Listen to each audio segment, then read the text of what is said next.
Martel, welcome back to the BLEMARX podcast. Last time we did this almost a year ago, right? Almost a year ago. Yeah, so it's been a while, but before we start, just give us like a summarized introduction about yourself, who you are, what you do. Yeah, so essentially right now I'm juggling between a few things. Content creator on YouTube. I talk about masculinity, self-improvement, identity, sometimes fitness too. Less so nowadays, more so on the other side. I also have an AI company that I just recently started around the medical field, helping them with revenue recovery management or revenue cycle management. Doing that and also working on coaching as well. A few guys in my cohort, just helping them with their mindset, their identity, and all of that stuff. Okay, nice. So there's a lot of things we can tackle today. I know like you were like way more focused on fitness and like a little bit of dating in the past, but like I noticed you shifted a lot to like identity related stuff. So what made you like make that switch? Yeah, because in the past it was kind of just helping guys with the outcome. Like you're telling them kind of what to do, like giving them like things to do externally. But most of the guys that I would either work with or that, would talk to me, a lot of it was internal. Like the confidence that they need comes from internal. It doesn't come from learning, how to speak to this woman, or it doesn't come from going to the gym and getting jacked. Yeah, you can get some confidence from that, but there are a lot of jack guys who are still small inside, and there's a lot of people who they have everything in the world, but internally they're struggling and they're struggling to get to the next level and they can't really see themselves beyond where they're currently at. So I just found the root of all of these outcomes that I was preaching about that people should get, and I just started talking about that because I think that would make the most impact for a lot of guys. Well, like I like that sentence that you said. A lot of people that are big outside, but they're still like small inside. That's some heavy words. What like you understood that from basically working with your clients in the past that you're like they're doing well, but they're missing that internal aspect. Yeah, yeah, a majority of them. It was all internal. Even the clients that I've helped make money, because I do help them with that too, like with businesses and stuff. A lot of it is internal. Like you can tell them what to do. We have free guides everywhere teaching people this way to make money, this way to make money. But if you don't master internally, how are you going to have the discipline to do it? How are you going to have the confidence to be able to pitch yourself to people? Like everything comes back to internal, which now is becoming more popular, it seems like. But that's the number one. Yeah, it's a lot of people talk about it nowadays, but I don't think a lot of people really understand because when you talk about identity, I think it comes down to everything about yourself, how you see yourself, what you do from the smallest things to the biggest things. How you do one thing is how you do everything. And I was talking to my friend about, he's been doing really well for himself and he's made a lot of progress. And it was like one of the main things that really got him there was basically identity. He started living as the person that he wanted to become, like every Hmm. day. And then suddenly the reality started molding to him, his new version. Is that something that you've been experiencing too? Yes, I experienced it personally, and anybody who's been going through this process with me has experienced it. Is I teach a framework, so thought, belief, emotion, action, and that creates a reality. So I always tell people, what are you thinking about on a day-to-day basis when you wake up? Like, what's the first thought that you have? And what are the thoughts that you have throughout the day? And even before that, I have to give them a perspective shift that your thoughts are not you, right? They're genuinely not you. They're just suggestions from your environment that come in, and your beliefs are just your accepted thoughts. And you probably have a billion thoughts a day, if not more. So if you can deal with that, that's almost like getting to the seeds or the internal of like a garden. Like you go for the weeds, you go like deep inside of the actual garden to be able to find it. You don't just cut the weeds off or you cut the plants that aren't doing well off first. You have to go down to the root. Or if you want to plant new plants, you don't just put a new plant on there, you plant a seed. And your thoughts are like a seed. Your beliefs are basically just watering the seed. And that seed can be good or bad. That's the craziest part about it. Then your emotions are basically the feeling that you have that then leads you to commit an action. And that action creates a reality. So if I look at someone's life and I see that their actions are not aligned with who they want to be, I have to go all the way back to the thought Like, what are your constant thoughts that are occurring? And then trace it right back to the same cycle. And typically I'll find a gap somewhere. And you flip it, you reframe it, and everything seems to be working for people through that process. Okay, so you basically, whenever you face this type of problems from your clients, you notice a pattern that in the beginning, whether it's a thought process or a belief, there's something missing that basically preventing them to go to the next level. 100%. How do you like basically walk them through? Because I know there's a lot of people that they're very unaware of their internal world. They're very like, I don't want to be rude, but it's just like NPC mode, you know, they're just very unconscious of what's going on. And it's just very focused on the physical realm. Like they think they're the victim. They're very unaware of that they are in control. And two, the external world is like a reality from their internal world. You know, it's just reflected from their internal world. How do you go about that? So you have to change their perspective from focusing on what's going on around them to what's going on in them, which most people don't think about. And you have to tie it back to, I always start with, who do you want to be? Like, who do you genuinely want to be? And they'll tell me this version of them that they want to be. And I say, okay, well, how does that version of you think? And they're like, what? Like, no, how does that version of you think? And then that's what makes them start to think. And they're like, oh, well, he would think this way. He would think this way. I'm like, well, how do you think now? And it's the complete opposite usually. And I'm like, okay, so you see that gap, how you think now versus the person that you want to be. That's how that person thinks. How do you bridge that gap? And so that's how you create the whole, okay, this version of me that I need to be has to have a completely different internal compass than who I am now. And it starts to click for them when you kind of show them the distance between where they want to be and where they're currently at. What are some of the things, some of the main obstacles you notice with your clients? I'm sure you've worked with a lot of people. Like what have you noticed as like a common bottleneck for them? The big thing is holding on to past traumas. The big thing. Like, and when I say past traumas, not in the, like the weird therapist like way, but like more so maybe when they were younger, they got rejected from a group, right? And so when they got rejected from a group, now their whole life they try to avoid people. They try to avoid women. They try to avoid friends. They just isolate themselves. You see this in the self-improvement space a lot. A guy's going monk mode or, you know, doing whatever. And that all ties back to at some point in time you got rejected from a group, from a tribe, right? And if we look at back then, if you got rejected from a tribe, like ancestry, like when like the ancestors, you got killed because now you're alone, you're siloed. So now your brain is like trying to compensate for the fact that like you got rejected from this tribe. So now you just isolate yourself in this little corner and it stays like that forever. Or like you got rejected from a woman, maybe back then, and you never even thought about that. So for me, a lot of it is just going backwards. Like what went through in your life? What was the moment that you paid attention to? And how does that reflect like the problems that you're having now? Yeah, you're right. Like I've noticed a lot of young men, especially, they like to kind of pull away from the world and they want to hide. And whenever you want to hide from the external world, it means you're, you know, hiding from internally, from something, you know, you're uncomfortable. So how do you go about like, you know, getting that uncomfortable thing out of, you know, the people that you work with? Yeah, a lot of it is they call it shadow work. Just focusing on all of the negative aspects of yourself, figuring out why those negative aspects exist, and how do you then flip it to use it. Like I call it weaponizing those negative effects, right? Like if you isolate yourself a lot, why did that happen? How do we flip it to where now you're the most social person? Like what does it take, you know? And you just have to like reframe. I think my whole entire thing with these guys is just reframing perspectives. Like this thing, like you have this social anxiety, it's not a bad thing, right? It just means that you're very aware of people and you're very aware of certain emotions. You have to use that.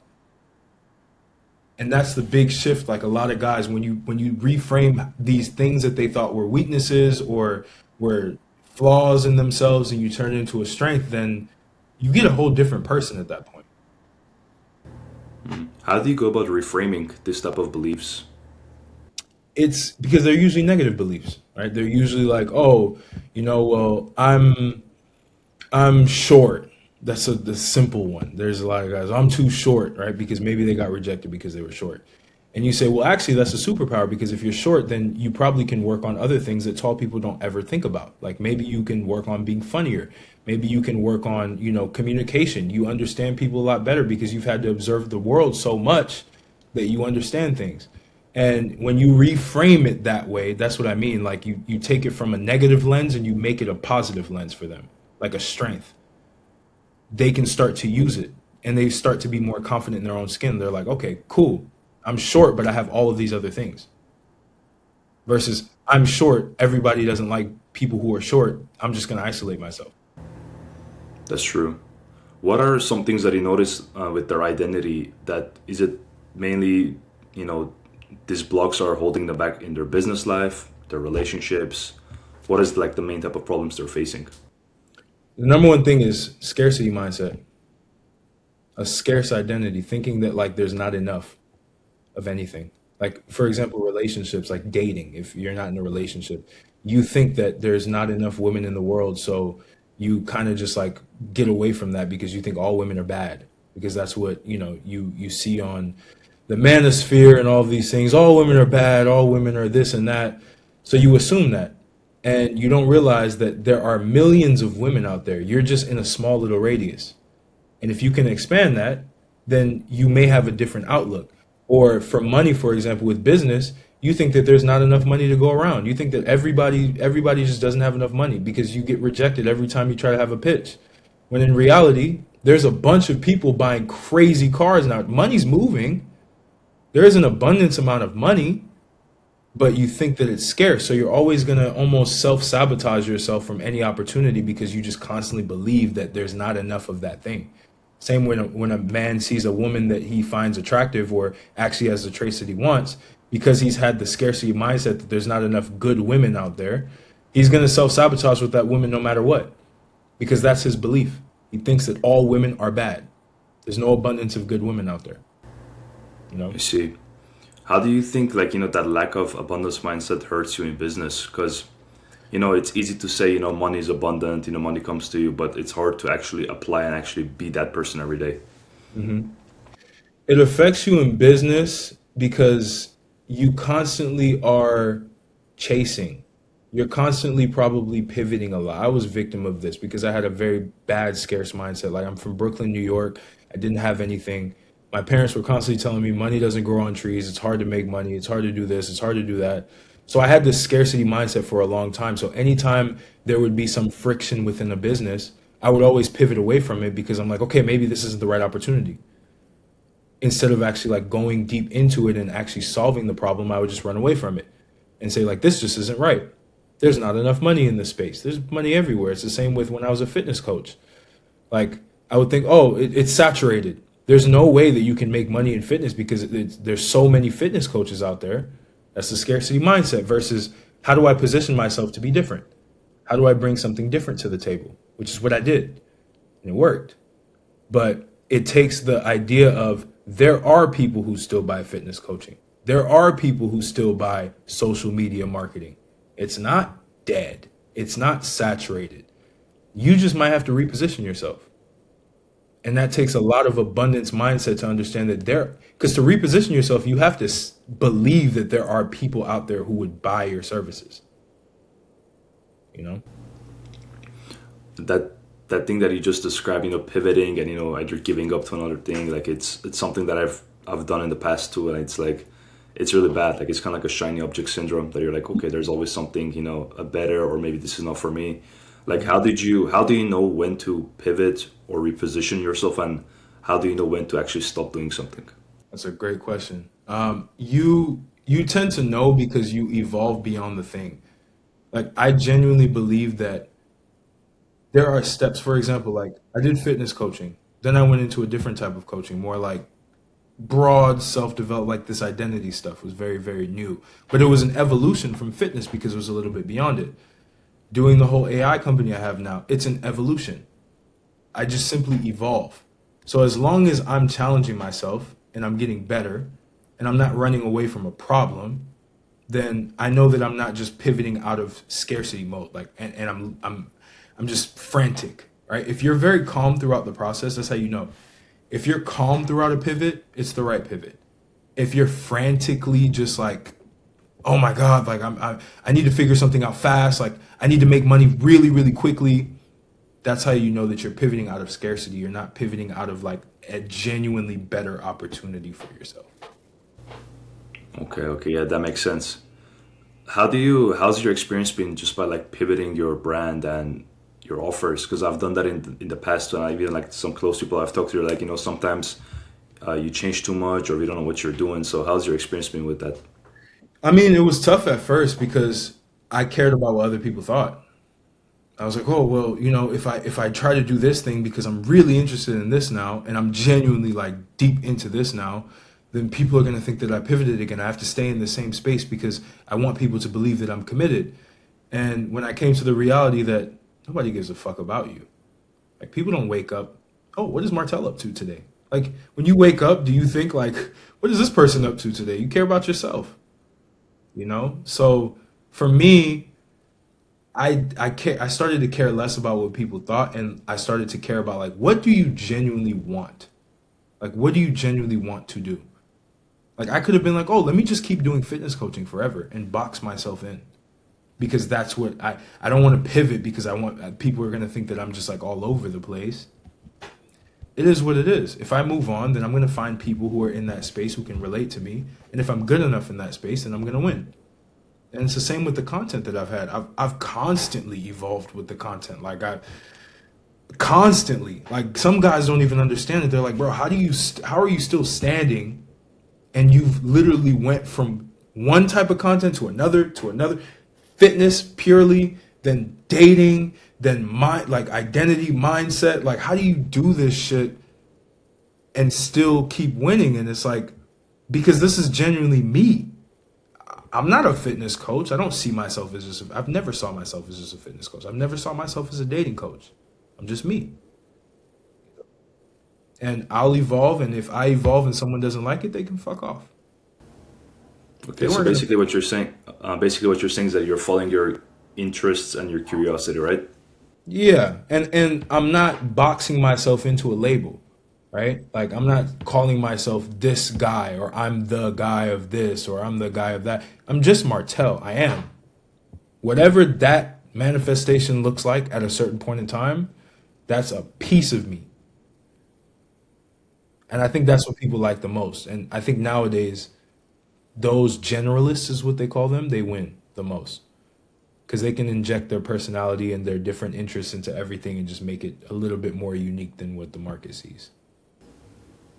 Yeah, I think that's the beauty of having a personal brand, and I think that's the right way, because I personally kind of struggle like you too. It's like I don't want to box myself in something. Like I used to do fitness coaching, and then I was doing social media marketing and all these things, and it was just like whenever there is like a lot of constrictions with what I can share and post, it just feels like suffocating, and I feel like it takes away from the whole point of building your brand as being an influencer. And that's why I'm like, I want to figure out a way that I can also be specific but also generalize in a way that I can tackle my interests in a way that, like, no matter how many interests I have, it's going to always be benefiting me. And that's how I came the podcasting scene, is because the more interests that I have, the better it is. Of course. And the biggest thing I learned too, which this has helped me throughout this whole process, whatever the core is, you keep the core, but all of your other interests that people might not even think about have any correlation to it, you always tie it back to the core. Always. Like even when I was in fitness, I was talking about like thousands of other things, but I'd always tie it back to, you have to get jacked. I tie it back to that. I talk about everything else. Yep, you can make money with business, but first you have to get jacked. So I can talk about the business, but I can also talk about the fitness stuff too, which is what people knew me as, and I was riding that wave.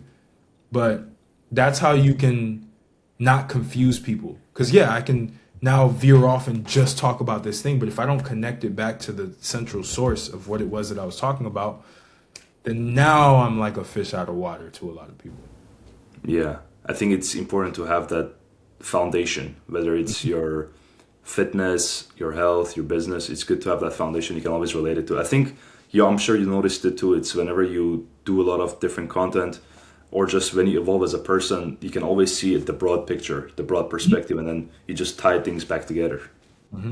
That's literally what happens every time.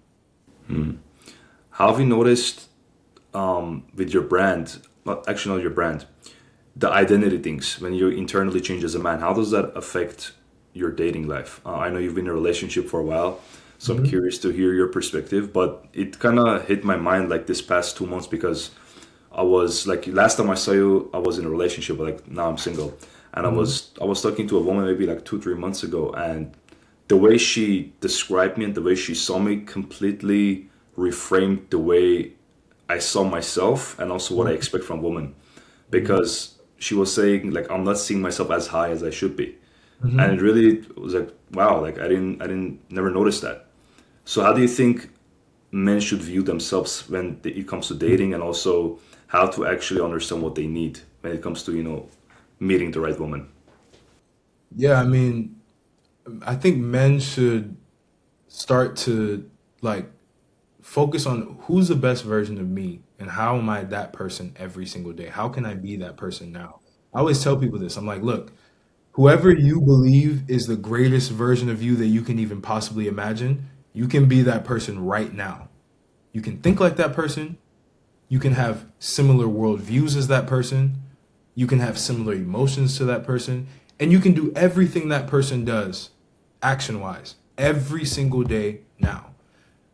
That changes how you show up to women because now you're putting yourself in a position where, like, no, I am a great person. Like, I am the greatest version of me. And women will feel that. Women know when you're selling yourself short. That's when they use you, because they're like, oh, he doesn't really know his worth. He doesn't really. So the women who are going to be attracted to you are either going to be women who want to use you or women who, in your case, want to level you up by helping you see that there's a bigger vision for yourself. And they're just counting on you to like actually make that a reality.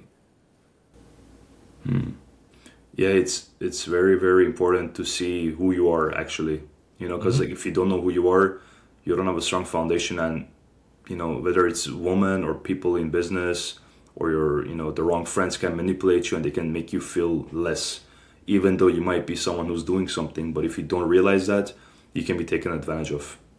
Yeah, it all again. This is why I'm so big on the identity thing because if you don't have one, someone's going to create it for you. However it fits them, whatever frame they have of who you need to be, they're going to tell you that's who you need to be. Whether it's a woman, you come in, you don't know who you are, she'll mold you to be exactly who she needs for whatever period of time. And if you ever change from that, it's tough. But if you already know who you are, nobody can change that. And you'll only find people who genuinely accept you for who you are and not this charade or this mask that you're putting on because you don't know who you are. Most men, they just move around life with a mask on because they don't know who they are. So they're like, I'm going to be this person today. I'm going to be this person to this person. I'm going to be this person to this person. And then they find that, okay, well, there's nobody that I truly connect with. There's not a woman that I truly like that I believe is like wants me for me. She just wants me for this persona. And so you get a lot of guys who are like, don't live with women. And I'm like, bro, live with a woman. What are you talking about? But they're scared because the mask has to come off when you're living with someone 24/7. If you don't have a mask, you're fine. That's why I've never had issues living with a woman because the mask was never on. But if you keep the mask on and you live with a woman and that mask comes off, it's very embarrassing. I remember you mentioned this in our last podcast like, about the mask and you being exposed as a man, and I think that's where a lot of men like struggle. That when that they get exposed and when that mask comes off, they are afraid to face themselves and also grow.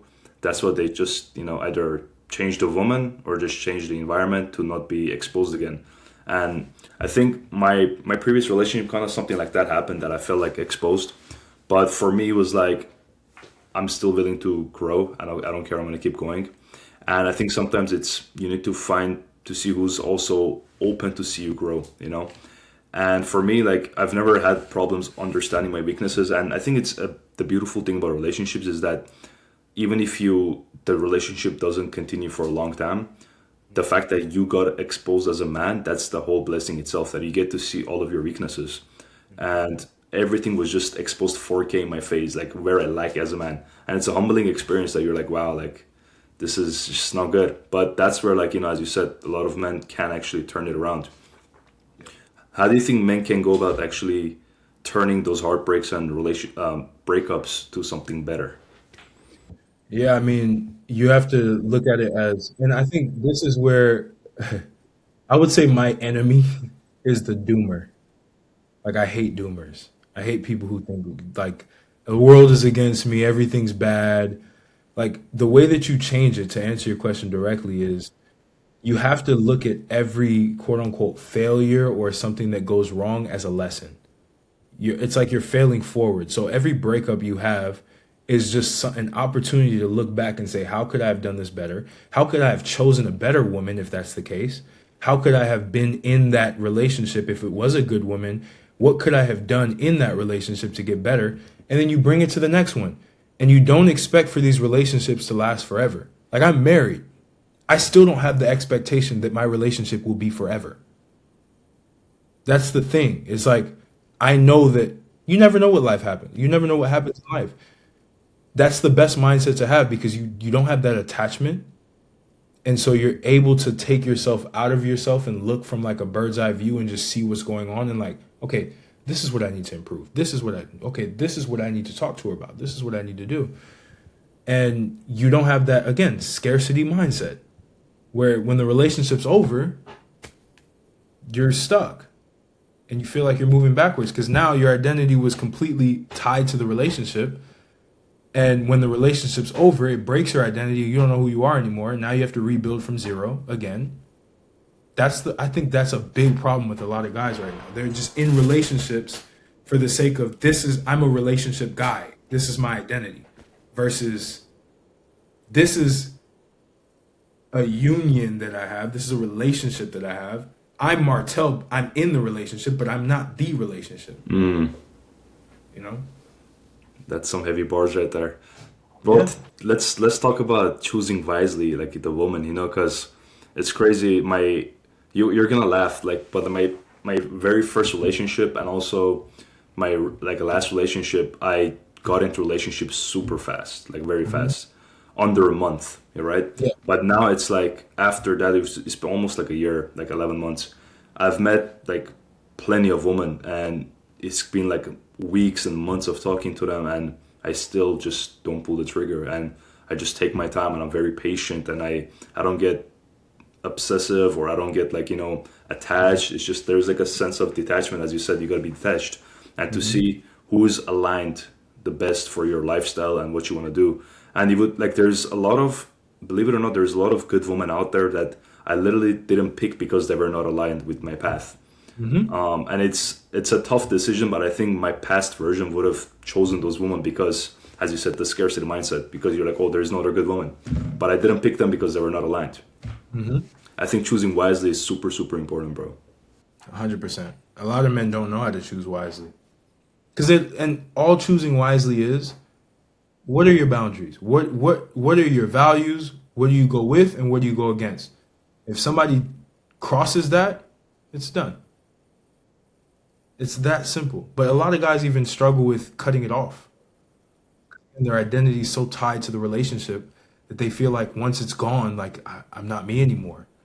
That I can't find another woman. You know? Yes, standing on your word is very important. I think one thing a lot of guys I notice is that they like to threaten women. They're like, they're trying to like, argue and force things. And the best thing is just to, detach yourself and remove yourself from the situation. Because if like walking away, I think is like the only move that you have, like you shouldn't raise your hand. I don't want to even raising your voice. It's just like, it's unnecessary even raising your voice. And I think the best thing you can do is just walk away, Walk away. I mean, that's the most powerful thing you can do, because that shows that the woman genuinely isn't something that is a necessity to you. Like, you don't need her, you want her. There's a difference, right? I think women are not attracted to guys who need them. They're attracted to guys who maybe want them. And a lot of men, they just like, yeah, they yell, they scream, they threaten her like, hey, you need to do this. And they try to like keep her closed in versus Listen, these are my boundaries. This is what I'll accept. This is what I won't accept. If you cross it, I will walk away. And when I walk away, I'll be even happier because I just saved myself a ton of time. It's a reframe. It's the same shit. A breakup is essentially just like you saving time, having some time to yourself to regroup, increasing your value even more, and finding someone who can match that. A better person who can match it. Breakup is just an opportunity. Sometimes. I think, yeah, as you said, most of the times, a lot of guys, when they break up, they're attached to the whole relationship. And one thing that you said, I'm going to keep in my mind for sure, is that they're not, you're a person in the relationship, but you're not the relationship. No. And I think when you're able to differentiate that, you understand, okay, like, it's going to be imperfections and I can work on this. But if it doesn't work out, it doesn't mean I'm going to collapse as a person. It doesn't mean it's Yeah. the end. Yeah. And it's also like, look, if you're in a relationship and you're fully attached to it as you're gonna take everything. You're gonna take any disrespect. You're gonna take it all because it's you. If you're a man in the relationship, and this is how you know, because guys who get in relationships and make it their identity, they stop talking to their friends, they stop doing their own hobbies. Now they're essentially just always doing something with their girlfriend or their wife or whoever it is. They avoid everybody else and they just destroy themselves just for the sake of like being the relationship. Like I'm the relationship guy. Like no. No. One of the things I want to share with you is that when like I don't know why I had this mindset, is that whenever I get into a relationship, for me it's like I'm gonna do everything and anything to save the relationship, even if it comes to lowering my self-respect and putting my honor to the side. And that was like one of the worst things like I've done. And Yeah. I've noticed a lot of like men have done this in the past, that they're like anything for like love and relationship, but there needs to be like a level, a boundary that you got like pause it there. There is always a boundary. And you can set whether it's a hard boundary or it's a softer boundary where it's like, okay, there's a few warnings like, hey, look, you crossed it a little bit, don't do it again. You have those. You have hard boundaries where it's like you do this, it's a wrap. Like cheating. Woman cheats on you, done. Why are you going back? You know? One of the things I think a lot of men, they need to understand, is that most women, they're not coming prepared when it comes to meeting you. Like the guys before you, they haven't done the work to just show them how to like treat men. And I think a lot of guys are very like sexually obsessed. They're like only thinking about sex and sex and sex, and they think that's just the pinnacle of what women can offer, or cook and clean. They think that's the only thing women can do for you. And whenever I even bring up to girls that it's like that's like nothing significant to me. There's so much more women can do for a man. I've seen women turn around a man's life. They were the inspiration. They were the backbone of that guy. And it's funny. I have a lot of women don't even understand their power. They think just if I give him some pussy and cook and clean, that's like I'm the perfect wife. But like there's so much more you can do. Yeah, like I think of women as like fairies. It's like they can literally like spark belief in you. They can literally believe in you more than anybody else because they're near you all the time, and they can motivate you to do so much more just by them believing in you. Like imagine it's the same with my wife. It's like if I have an idea, she's like, "Oh, I completely believe in you, like wholeheartedly." That catapults me, all right? Because that's belief.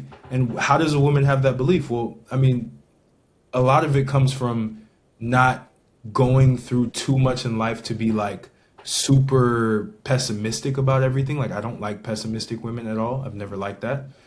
But when a woman is like, I don't want to say the word innocent because I think that gets a bad rap and men take that shit the wrong way. They're like, oh, I need to be with the virgin only. That's a whole other conversation. But when a woman genuinely is in her feminine and is like, you know, there for you and caring for you and like genuinely like interested in you, she can say something that sparks something that makes you do way more than you could have just on your own. You know? What's the main difference that you've noticed since you're married and when you were single, with just having a woman behind you, like inspiring you and pushing you forward? How do you feel? I feel great. I mean, she definitely pushes me too, you know, like anything. You know, you could do a lot more with this. Oh, have you ever thought about doing this way? Or even just a simple like, I see what you're doing, I appreciate what you're doing, and like you're amazing, I love you, and you know, you're gonna do big thing. Like even just little shit. That's what we need as men, just someone to believe in us. Like a lot of men have never had somebody believe in them, not even their own parents. You know, and it's like when a woman can do that for you, like for me, that's everything. And, you know, never doubting me, which is very important. Because I've been in other relationships where the woman doubted me, and it did affect me to a certain extent because I had to stay with this person that's doubting my ability to do well in life. Like, how is the person that's next to you doubting you? You know? Yeah, that leaks, bro. Like especially when there's like someone close to your proximity, whether it's a girl or a family member, and they doubt and put negative energy out there, it leaches on your aura, like to your output out there. You know. And I would say it forces me to be a little softer. I think I'm like a very like hard shell type of guy. Like I'm very like militant, and she's very like I said like I literally see it as like a fairy. Like just like always, you know, this is you know going on in life like random shit. Like happy about the littlest things like flowers and all these things, and like that allows me to kind of step out of the whole like oh I need to be disciplined and I need to do all this and like enjoy life. So there's at least a balance, you know. Yeah.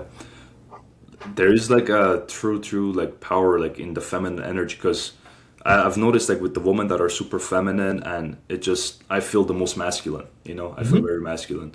But when there are women that are like you know in their masculine and there's just a tension, there's just like a lack of Yep. chemistry, lack of fluidity between you know whether it's the connection with the woman itself and also the overall output of the relationship. You know, Hmm. I think whenever there's balance, when the woman is complementary to a man's structure and masculine direction, there tends to be the most amount of growth. And I For sure. think a lot of women they try to be that masculine structure, and that's where there's a lot of clash, especially in America. I don't know when was the last time you've asked people you know from America about the dating's life. There's a lot of women that are like in their masculine energy, and I think it comes from the environment, it comes from the work Hmm. life balance, Hmm. and stressful situations, and also men becoming more feminine. I And I would think there's say a huge imbalance.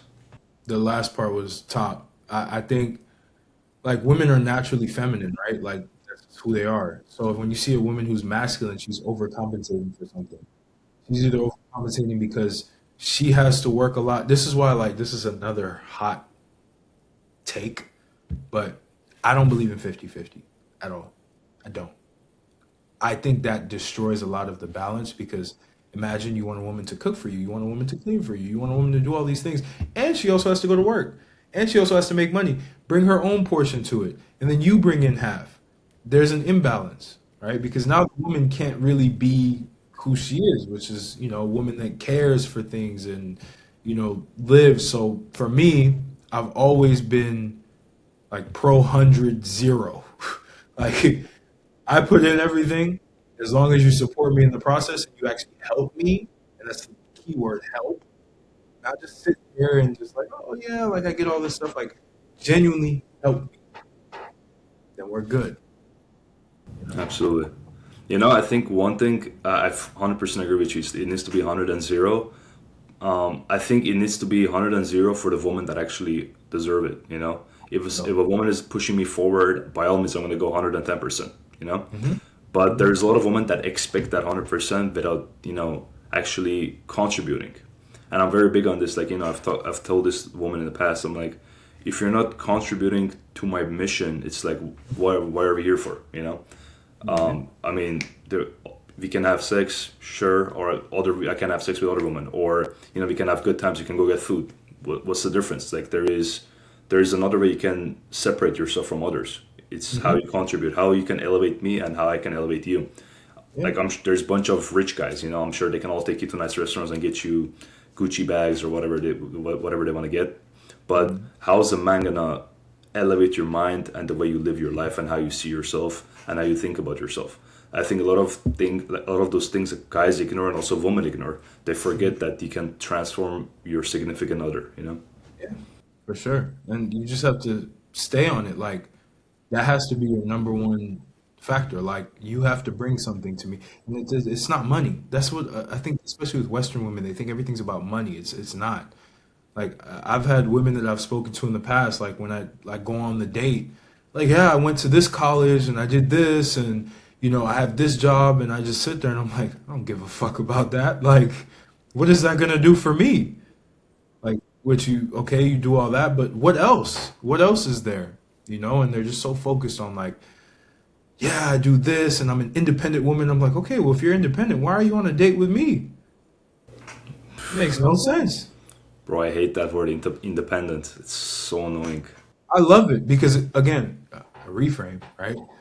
Independent woman to me sounds like, okay, you are the man and the woman in your life. I don't need to spend any more time with you. That's it. You just solved all of my just thoughts about like who you are. Done. Independent woman, lovely. Go be independent. I feel you. It's like I think it partially comes down to fear that they don't want to submit to a man's lead, maybe from the past experiences that they were, with losers, or maybe a family member or a dad that was leading them, and they were betrayed, or they suffered a lot, and as a result they start taking over and they refuse to let go. And I've experienced this in the past, so I think people's past really affects you, like how you respond to newer people. And yeah, I think that's one of the main reasons. I think a lot of women have gone through so many losers nowadays that it's like that's their natural defense mechanism. For sure. And I think now as a man, you just have to be so much better to even like prove that you're worth. And that's the thing. I think a lot of men, they struggle with the fact that you're just not the guy that the woman that you want would want. And you have to be that person. You have to become that person. Maybe that's just not you right now, because everyone's like, oh, why do I always get this type of woman? That's just a reflection of who you are now. Yeah. The type of women that if you're constantly getting a certain type of woman, I've been there. So I know there's something. Like there was a time I was only getting masculine women around. I'm like, what the fuck is going on with me? Like, why are all these women like super just butting heads all the time? And it was an imbalance, right? And the thing is, for a relationship to work, there has to be polarity, right? Feminine, masculine. So if you're only getting masculine women, that means that you may be way too feminine in the way that you think, the way that you operate, who you are. If you're getting a lot of feminine women, it's because you're also masculine. But you can't be feminine and have a feminine woman. Yeah. You can't be masculine and have a masculine woman, because you guys are just, it's not going to work. I see. How do you go about balancing that? You said, there was a time you were attracting masculine women. How did you go about balancing that? I destroyed the nice guy syndrome that I had, constantly bending over backwards for damn near every woman, everything that they wanted. Oh, where should we go tonight, Martel? Oh, anywhere that you want to go. Never taking the lead, never taking responsibility, always hiding behind responsibility. Bro, I'll tell you a funny fucking story. I've never said this before. There was a time, this was like way back then. This is a funny story. There was a raccoon that was in front of the door. Like me and my girlfriend at the time, like we were walking. And she was like, oh, there's a raccoon. I was like, okay, you go first. I said that. You go first. What does that register in a woman's mind when you say that? It's a feminine guy. Fear. Why me as the man, why am I not going first? So of course, if I'm like that, if I have that dynamic, I'm only going to attract women who are like headstrong and like independent and like I make my own, of course. What do you think causes men to be on their feminine side? That's a deep topic. A lot of it comes down to their relationship with their mother. That's big. Because I think a lot of men, they don't realize that they're still being controlled by their moms. Like all of when they were growing up, their mom, like for example, my mom was very overprotective, right? So I always felt like, my mom was overshadowing me all the time, and like I could never, go against what she said, or I could never have a different opinion. I always had to follow it. That creates that dynamic moving forward that I try to find women who are basically like my mom without even knowing. It's unconscious.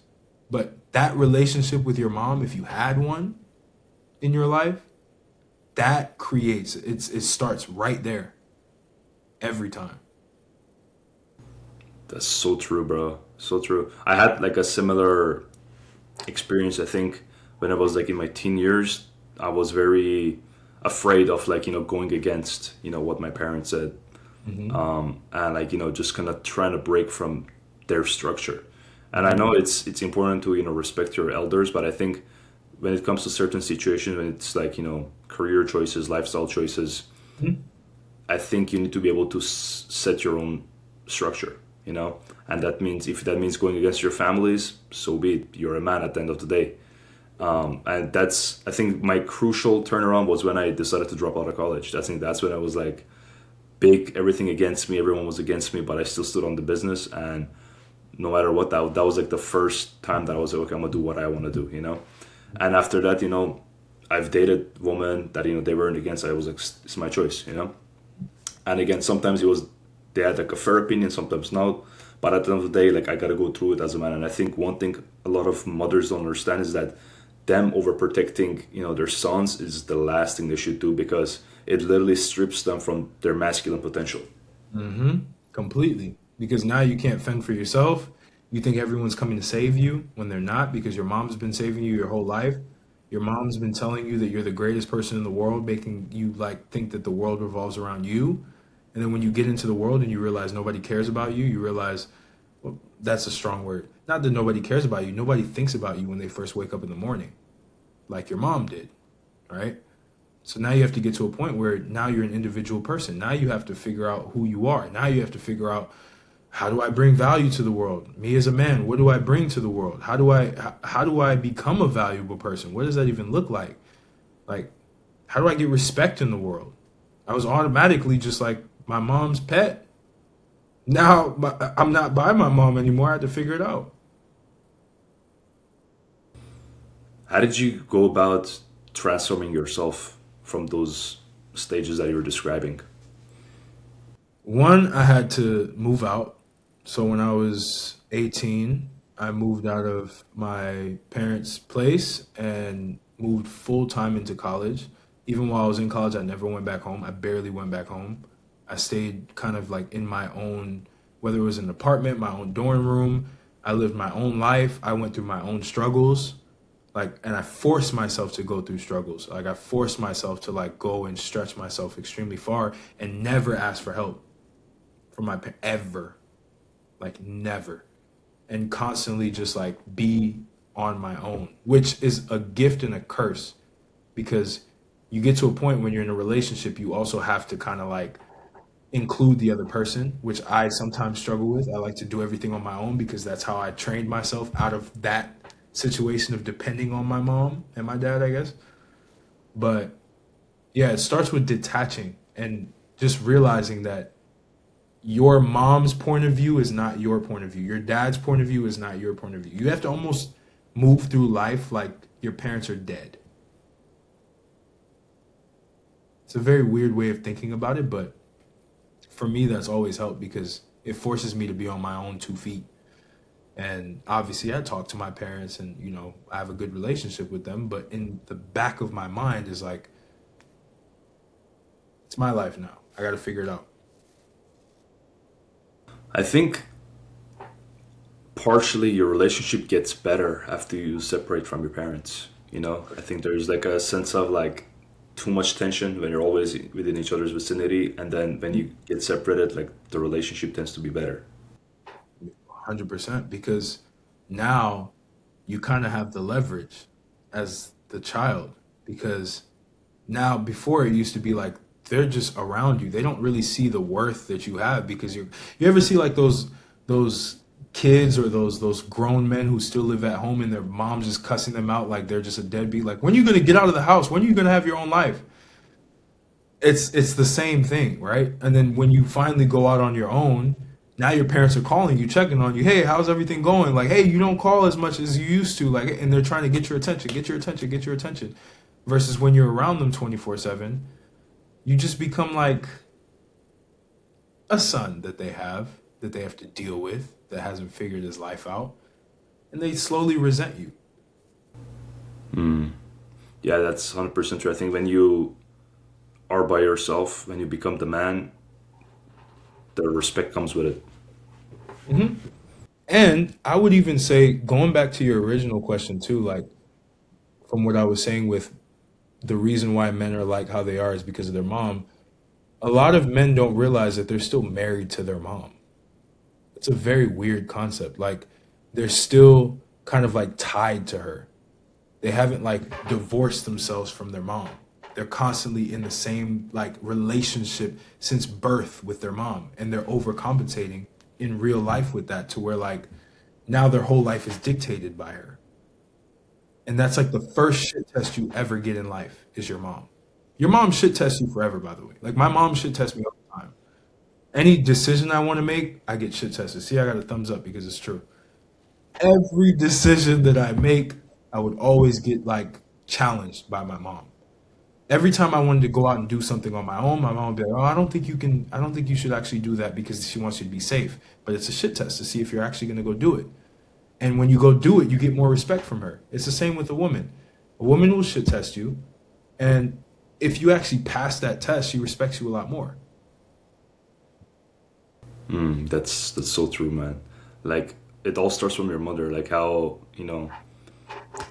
the shit tests, the demands, and how you go about it. Because like, it's this little demands. That your mom is like, don't go out, it's dangerous. Don't drive fast, it's dangerous. Oh, don't do this, it's dangerous. I think when you start doing that, and when you follow like what she says, I think one thing that a lot of moms do, they reward that behavior. They train their son to obey, which is very, very dangerous. And when that carries to your adult life, it's not a good thing, because you're basically saying, oh, I got rewarded when I was following my mom, so that means if I follow the girl, then everything's gonna be all right. But in reality, you're just stepping into fire zone and you're just gonna get cooked. Every time. It's a heavy thing. I've noticed with some people, within my life, and they're way too attached to that way of living. And I think if they're able to push through that friction and kind of go out there by themselves and experience life and fuck up, which is okay, you're gonna be able to develop as a man. For sure. Failures and fucking up is a big thing, bro. Like, it's a very, very big thing. And I'm sure like you've been in business for a long time, you've done a bunch of things, and failure has built you over time. How have you been able to use those failures to carry on to the next projects? Great question. One, the obvious answer is, well, you learn from those failures and you don't do it again. But even deeper, now it's very weird. I chase failure. Like, I get excited when I fail. I don't get frustrated anymore. It's almost like, okay, this is an opportunity to get better. Versus before, I would like almost be scared to fail. Like, I would hesitate to do something because I was afraid that it wouldn't work out. And I think if we take this even on a global scale with men now, there are a lot of men who are doing things that don't require any sort of feedback from the world, which that's all failure is just feedback from the world that something you did probably just wasn't the greatest and you need to improve it. They avoid it. So I'm telling you, the whole monk mode shit, the whole like cold showers and all the self-improvement stuff that we've learned for a long time, that stuff is okay. But then when you start to see somebody like they make it their whole personality, they don't actually do anything that would potentially get them a failure. So like they don't go approach women at all. They just go online and they go on forums and they go learn cold approach, but they never actually cold approach a woman. It's like they're avoiding the failure. They're avoiding the feedback. And my whole thing is feedback is what makes you human. Like, we need feedback to feel like we're alive. I feel like a lot of men now are just dead because they've gotten no feedback out of life. All they've done is they've done all of the things that are safe, but anything that's slightly uncomfortable that has a risk, they don't do it because they're afraid of the outcome. But the outcome is what makes you know who you are, you know? It's kind of like the relationship part. It's like you need to be exposed. You know, You you need to have suck. It's the only way you get better. Nobody came into the whole relationship game like an expert, like a Casanova. I was horrible at this shit. Like, I didn't know what to say. I was the most awkward person ever. Failure, failure, failure, and then you start to figure it out over time. You get the data points. You get all this stuff coming back to you. Like, okay, maybe I need to do this a little bit better. Great, let me try it again. Okay, this went well, and then I failed at this time. Why did I fail at this time? Okay, let me try it again. But you feel alive because it's like I actually did something for once. Yeah, I think the whole point of feeling alive, it's super super important. I was telling like a person I was talking to yesterday. I was telling like most of the things nowadays doesn't really interest me. Like, you know, sports, movies. I don't even know when was the last time I watched a movie. I was a big sports guy. I haven't been in sports in years. Can't sit down to watch a show. Like, you know, just like regular activities just don't interest me. Like, it doesn't make me feel alive. And I have to do something risky and something worthy of, like, you know, putting myself through it to feel alive. And I'm like, okay, this is something that has a big payoff and I actually feel alive doing it. You know, that's what I've been chasing. Things that is going to make me alive. Hmm. Have you been doing That's those things too? Oh yeah, bro. Me moving to Romania, that's the most alive I've ever felt. Like it's just risk after risk after risk. Like everything, every business I've started, I've had a lot of failures in that too. I've tried shit that, like just didn't even take off.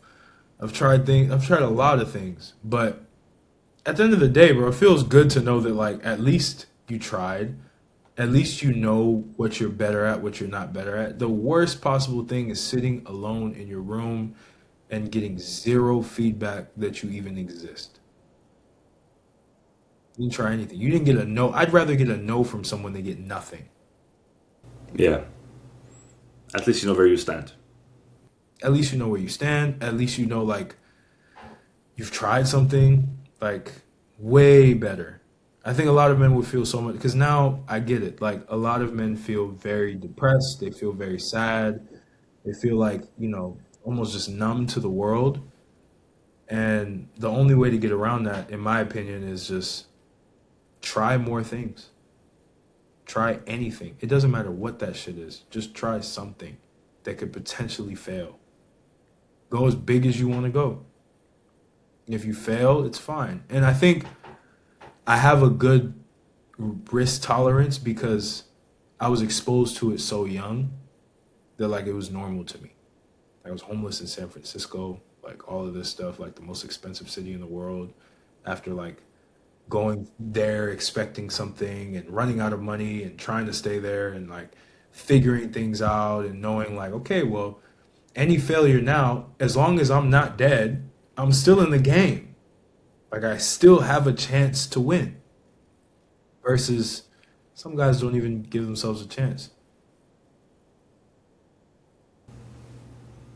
Yeah, I noticed you said feedback a lot. I think you like that word a lot. And why do you why do you value that so much, like feedback?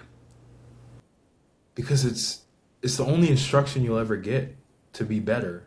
Like imagine you're playing a sport. Let's say basketball. You know basketball, right? Like you're playing basketball, you never shoot a shot. Ever. You never take a shot. But you're like, what if could I make this shot? Could I make this three-pointer? But you never take a three-pointer. You only do layups. You only go in and you just do layups.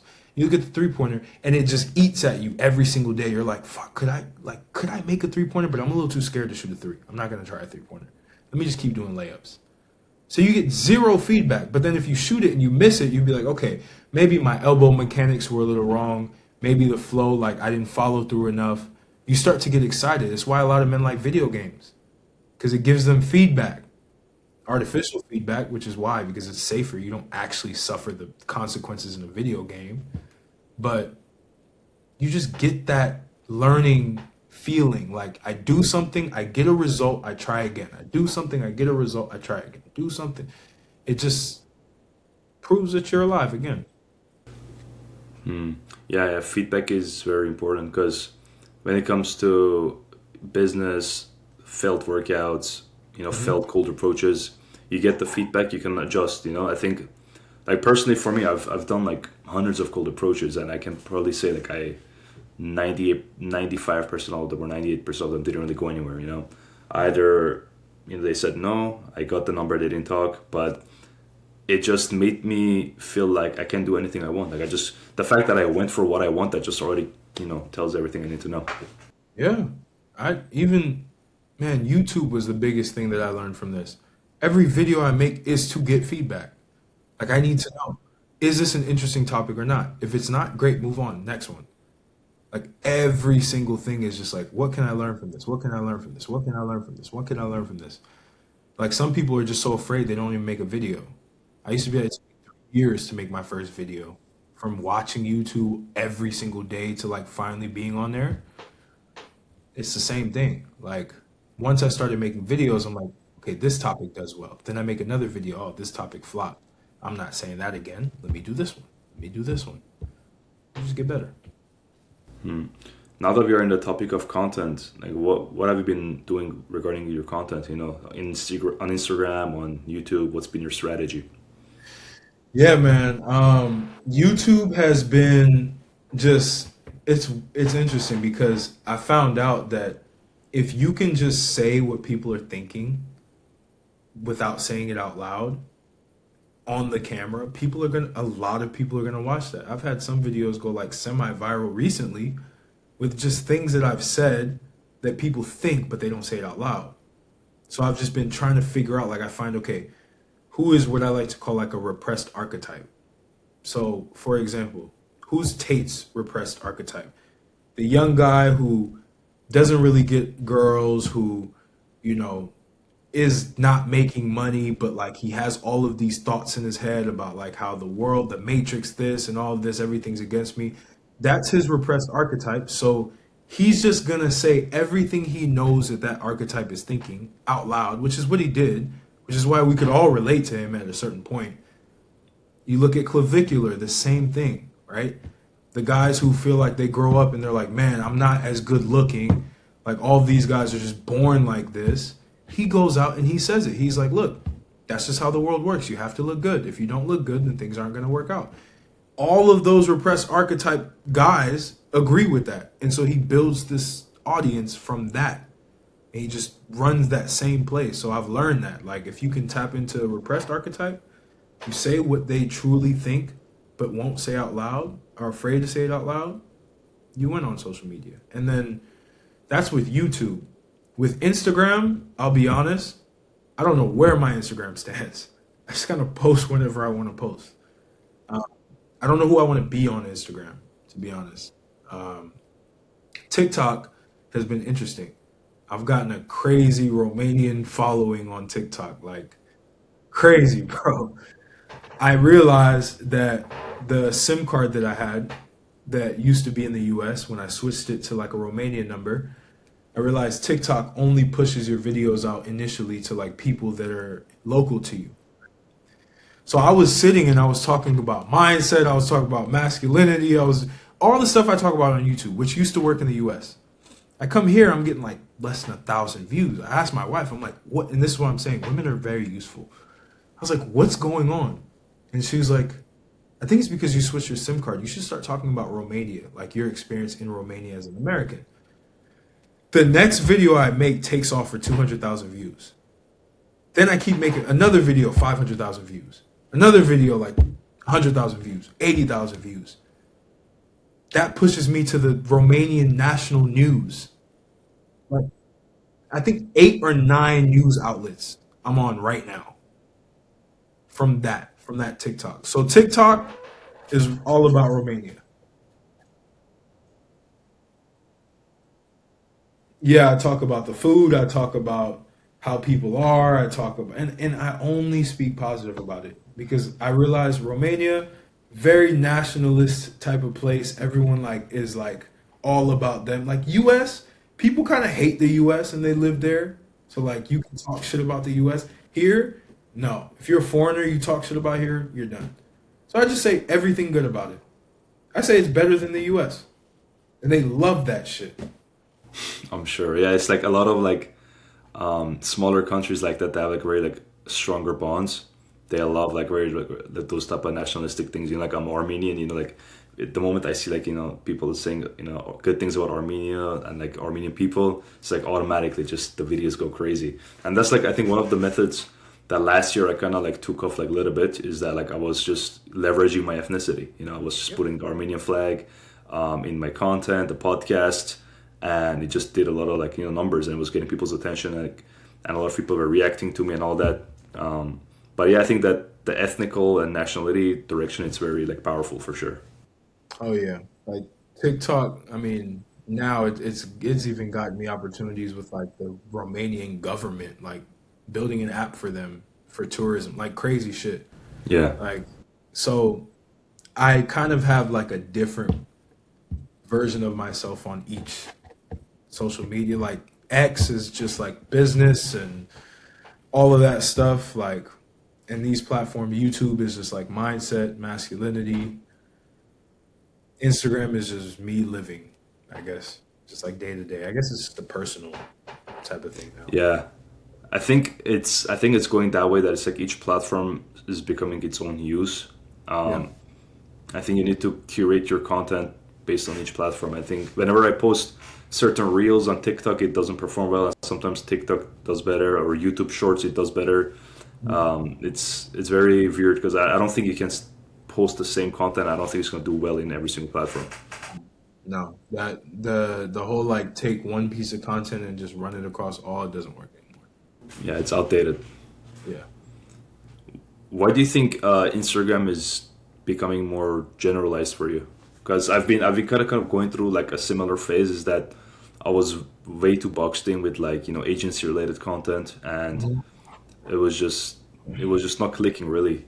Mhm. And when I make it too general, it starts bringing the wrong people, which I don't like. It's just Yeah. the wrong audience. So it's hard to find that balance with Instagram, especially YouTube. I think it does a better job of pushing your content to the right people. Yeah, yeah. I think my specific approach with Instagram is proof.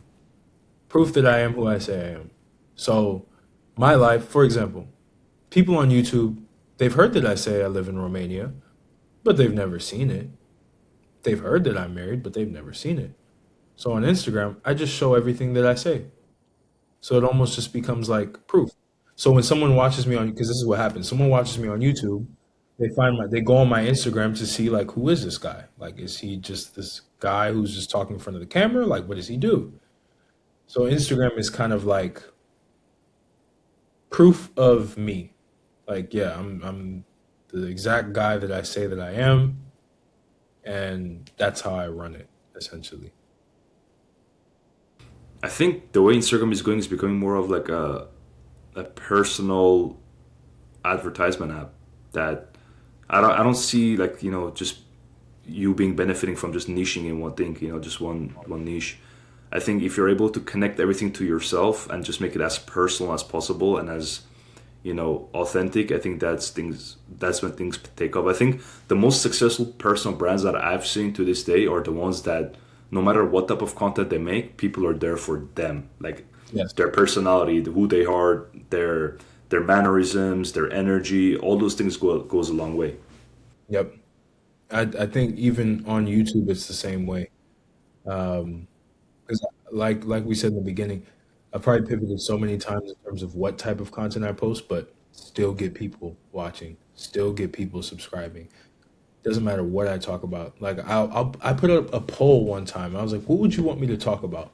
I put like niche topics, and then I put all of them, and almost everybody just said all of them, and that just signaled to me. I'm like, people are here because they want to hear me say anything at this point, whatever my opinions are.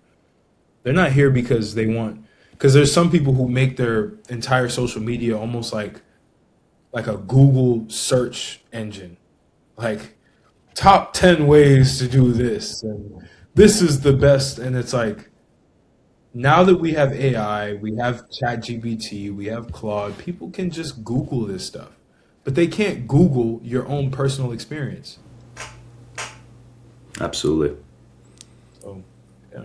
Yeah, I think that's the direction that it's going. Just more reasonable stories from your own life, Hmm. things that can people actually listen to. Like last year, believe it or not, like for on YouTube, I've been posting since 2021, I think. Yeah, 2021, and I've never had like a hate comment, and I think it was because like I was sort of playing not safe, but I think I wasn't revealing much of my true authentic self. And on Instagram, like since 2024, I've just started talking about the things that I actually care. Hmm. And suddenly there's like a lot of, pushback and a lot of like, people trolling and hate and all those things. And I was like, wow, like I've posted way less content on Instagram, but it just, people tend to like, react differently. And I think one thing that I don't like about Instagram is that people don't see the full story. They don't see the full you. That's the worst thing.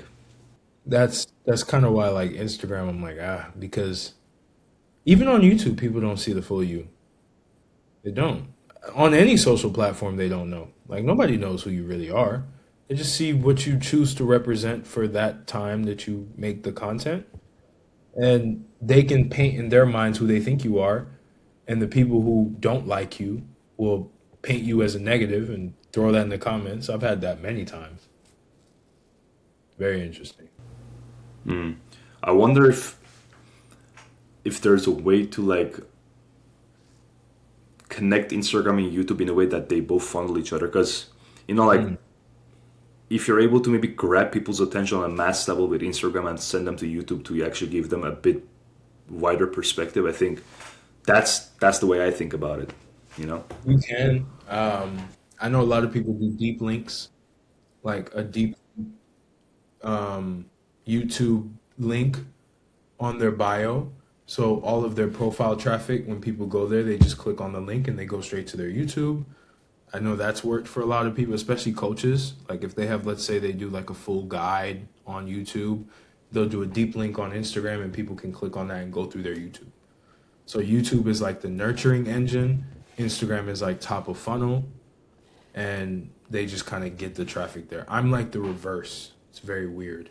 Like YouTube is top of funnel, Instagram is like the nurturing engine, I guess. Yeah. So what would you recommend for someone starting making content like in 2026? They want to build a personal brand. I mean, I'm trying to not say the basic stuff because we all know consistency, we all know, yeah, but I would say start saying things that you're afraid to say out loud. That's the only way you break through on social media now, to be honest. Like saying things that you truly are afraid to say if you actually want the attention. Because sometimes people think they want the attention, but the attention comes with a lot of stuff. Like if you truly want that type of attention, maybe you have a business, maybe you just want to be known by people, you have to say all of your contrarian thoughts, all of them. And just literally use your phone, talk on your phone on Instagram, do talking head videos, say exactly what you believe, even if you think people are going to hate you, and like get the controversy. I think that's number one on social media now. If you go in, you're playing it safe, you're going to blend in too much. It's the same with YouTube now. YouTube has gotten so competitive because everyone realized, shit, I can just go on YouTube, use my phone. I don't need editing anymore. I got in early, so I was good. So like before everybody figured it out. Now everybody figured it out. They're fucking shirts off in their room talking about getting Jack will change your life. I'm like, bro, that shit was like 2, 3 years ago. Like, come on. But you gotta start saying what you truly believe, and that's what people say be authentic. But I think authenticity is good, but also you want to get to a point where you're just triggering certain people. Like find a group of people you want to trigger. You have to. That's the only content I've seen work. I'll give you an example. Like my Instagram is like okay. I've had a video that went semi viral. I think it had like 500,000 views or something like that. A reel. I was talking about how being black is the greatest superpower any man can have. That shit went ballistic. I had a bunch of black people who had a victim mindset that were like, oh no, like being black is so hard, like everyone hates on you, you can't get opportunities. I had white guys saying, get a load of this black guy, like they were throwing the N-word at me. And these comments are, and then people are fighting the comments, like the commentators. So it's just boosting it, boosting it, boosting. I stopped doing it because it didn't bring me the right audience. But if you want to grow and you want to get your stuff off the ground, pick a group of people and just say shit that they don't like, that you believe in. Bro, so true. I literally, my biggest clip was basically me doing like a kind of like a podcast in a park with this guy. We were both Armenian. We were talking about how Armenians run LA, bro. Yeah. Oh my God, bro! Like that shit. Every ethnicity, like even in America to LA, everyone was arguing in the comments, and then like Armenia has beef with Azerbaijan, and like a bunch of Azerbaijani people were like arguing in the comments, and it was just a wildfire, like just crazy. It was insane. That is crazy. I mean, yeah, getting a whole national like fight in the comments is crazy, or international fight in the comments is Hey, crazy. you know what's funny? My highest performing video on YouTube is a title that I got from you. Getting jacked will change your life. Hmm. Uh huh. Uh huh.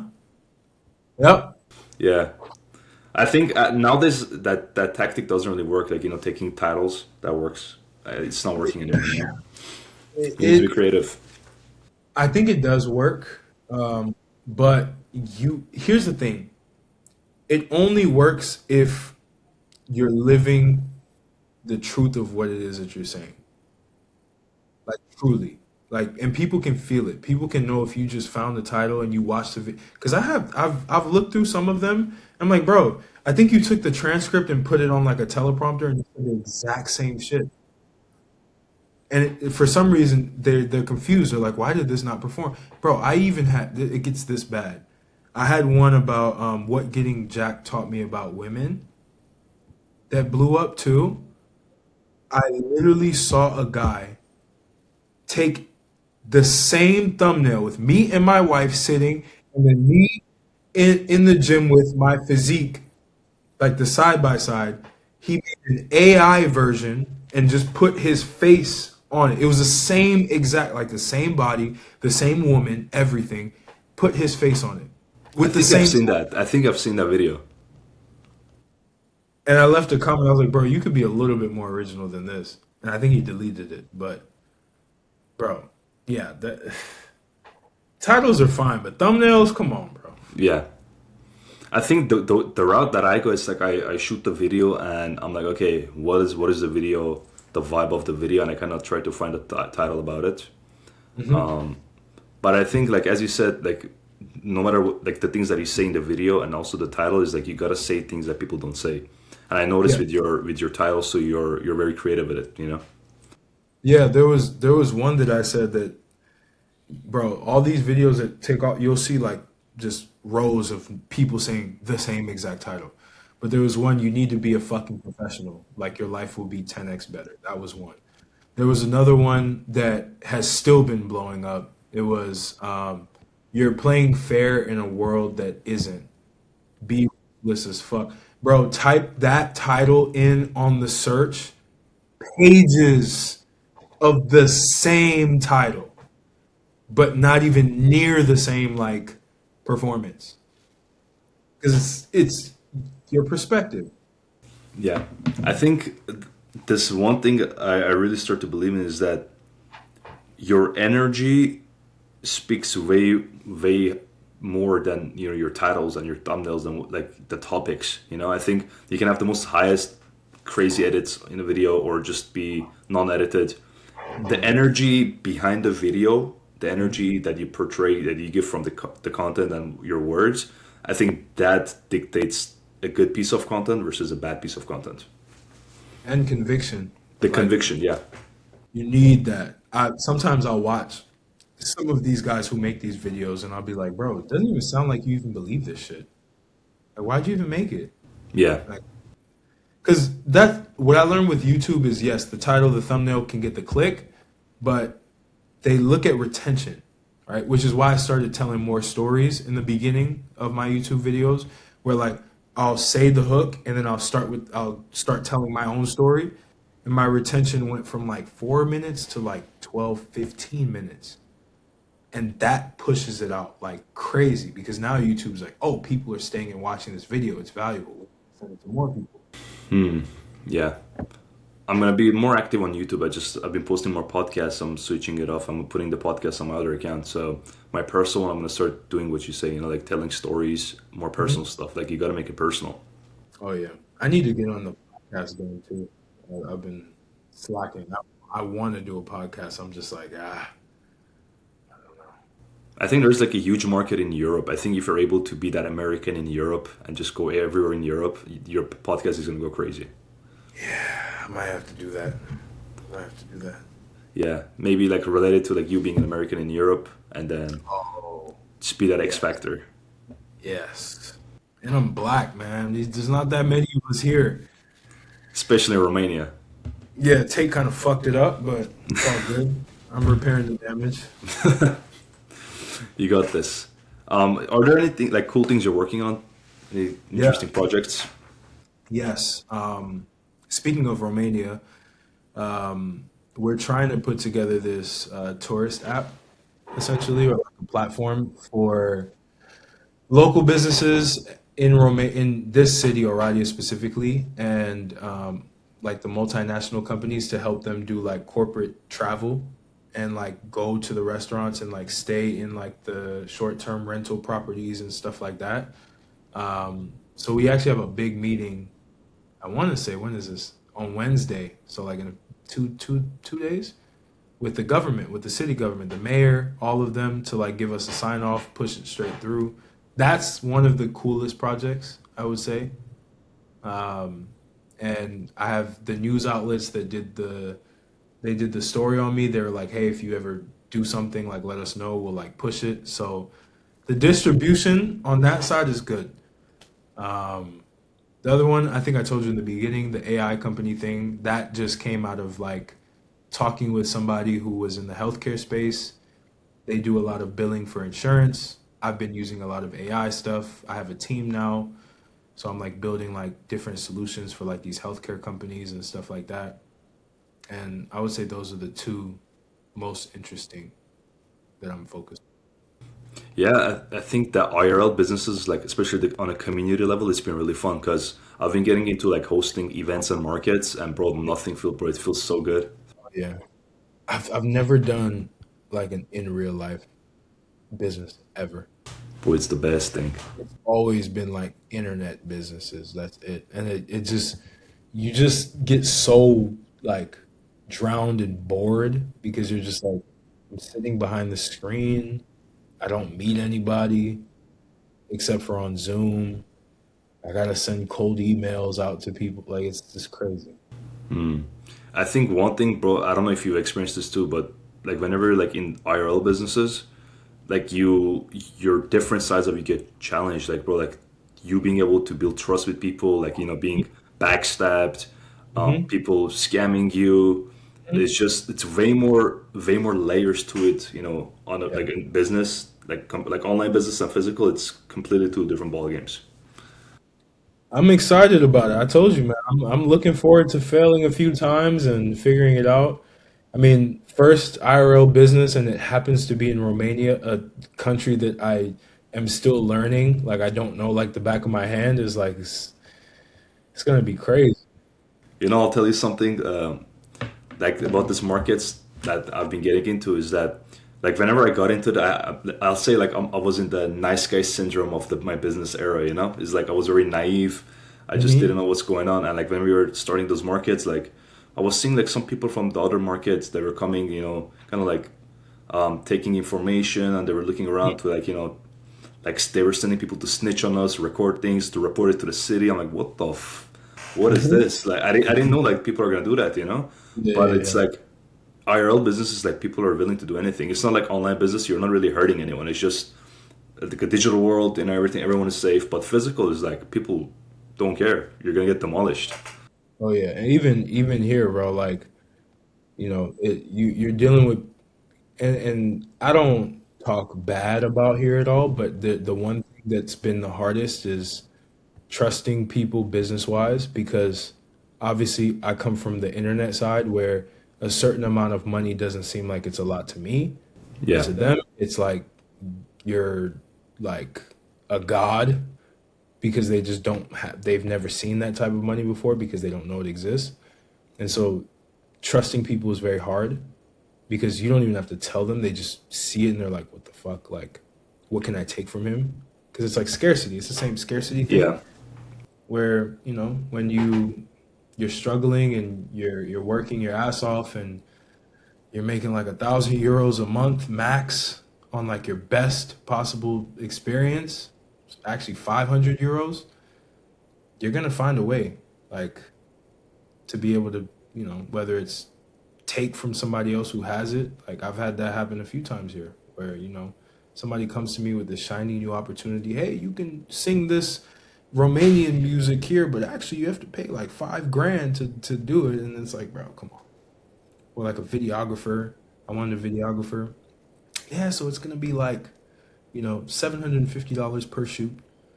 It's like, geez, bro, you must think I'm retarded. It's a different ball game, bro. Like from the betrayals to the scams, the like it's crazy how far a lot of people go. I was talking to my friend like a while back, and we were saying like the man that you become doing the IRL business compared to the online businesses, it's just different. Like it's a lot.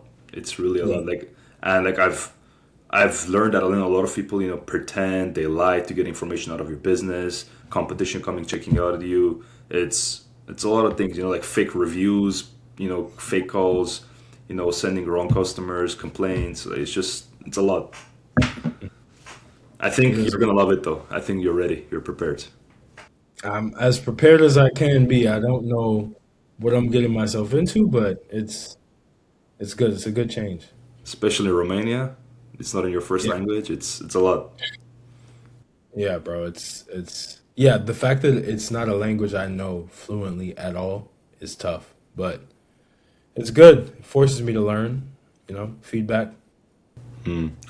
As you said, you gotta reframe it. You're gonna be the first. Can you be like a mayor, like like in Romania, if you're not from I Romania or don't not? so bro, if that actually happens, that's the craziest thing I've ever seen. Why not? I mean, if it's possible. I mean, if the government allows it, why not? If you're not born Maybe. from there, I have to look at the laws. I don't know. yeah, it will be cool. I'm gonna come to Romania, check you out, like That would be crazy. bro. But like, it's been a blessed podcast. Thanks for coming on. I What's learned a lot. We talked about like good topics. Anything you want to share? mm, Nothing specific, man. I just appreciate you for having me on and talking as usual. I think the last podcast we did was just as good too. Like it was great. So thank you again. Of course, I gotta come to Europe. I haven't been in Europe since 2015, like in Austria. So I have to come back, and hopefully I come to Romania. Yeah, for sure. For sure. It's growing. I'll say that. It's growing a lot. Nice. Yeah. All right then, brother. Appreciate you for coming on, and that's Thank you. it.